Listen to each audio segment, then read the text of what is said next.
রবিবার আচমকা যে এমন দুঃসংবাদ আসবে তা কেউ কল্পনাও করতে পারেনি। তালসারিতে ধারাবাহিকে শুটিং করতে গিয়ে মারা গেলেন অভিনেতা রাহুল ব্যানার্জি, যা এখনো কেউ বিশ্বাস করতে পারছেন না। কিভাবে ঘটল এই মর্মান্তিক ঘটনা? সত্যি কি দুর্ঘটনা নাকি খুন? প্রশ্ন উঠছে। শিল্পীদের নিরাপত্তার দিকেও আঙুল তুলেছে এই ঘটনা। ভোলে বাবার গল্পে নতুন টুইস্ট আনতে চিত্রনাট্যে আসে উজান কুইনের হানিমুনের ট্র্যাক, যার শুটিংয়ের জন্যই তালসারিতে গেছিলেন রাহুল সেতারা। রবিবার শুটিং শেষ করে কলকাতায় ফিরে আসার কথা তাদের, কিন্তু আচমকাই ঘটে গেল এই দুর্ঘটনা। জলে তলিয়ে গেলেন রাহুল।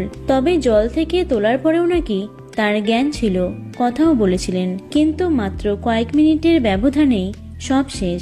দীঘা হাসপাতালে তাকে নিয়ে যাওয়ার আগে মৃত্যু হয়েছে অভিনেতার, তেমনটাই খবর। শুটিং চলাকালীনই নাকি শুটিংয়ের পর হয়েছে এই দুর্ঘটনা, সেই নিয়ে তৈরি হয়েছে ধোঁয়াশা। রাহুলের একাধিক সহকর্মী দাবি করেছেন প্যাক আপ হয়ে গেছিল। অনেকে নাকি কলকাতার উদ্দেশ্যে রওনাও দিয়েছিলেন। পথেই দুঃসংবাদ মেলে। এদিকে সোশ্যাল মিডিয়ায় ভাইরাল হয়েছে রাহুলের নায়িকা শ্বেতা মিশ্রের একটি ভিডিও। দুর্ঘটনার পরের সেই ভিডিওতে রীতিমতো বিধ্বস্ত অবস্থায় পাওয়া যায় নায়িকাকে।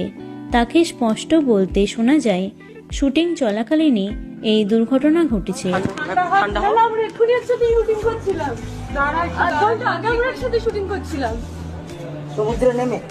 সমুদ্রে শুটিং করছিলাম আমরা, পড়ে গেল নাকি ও একা হঠাৎ করে?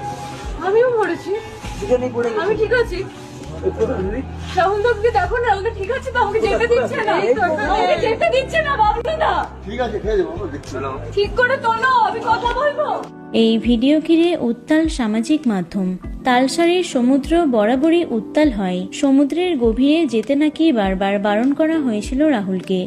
কথা শোনেননি অভিনেতা। ইউনিটের তরফে দাবি করা হয়েছে টেকনিশিয়ানরাই নাকি অভিনেতাকে উদ্ধার করে দীঘা হাসপাতালে নিয়ে যায়।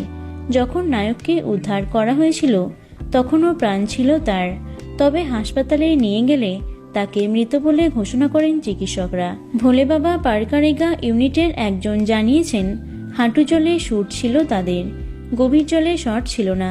তা সত্ত্বেও দুর্ঘটনা তো আর বলে আসে না। তিনি আরো বলেন, বড় ঢেউ এসেছিল, ব্যালেন্স হারিয়ে হিরো এবং হিরোইন দুজনেই পড়ে যায়।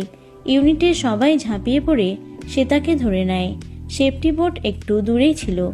1 মিনিটের মধ্যেই রাহুলকে উদ্ধার করা হয়। সেই সময়ও ওর জ্ঞান ছিল, কিন্তু হাসপাতালে নিয়ে যাওয়া হলে চিকিৎসকেরা তাকে মৃত বলে ঘোষণা করেছে।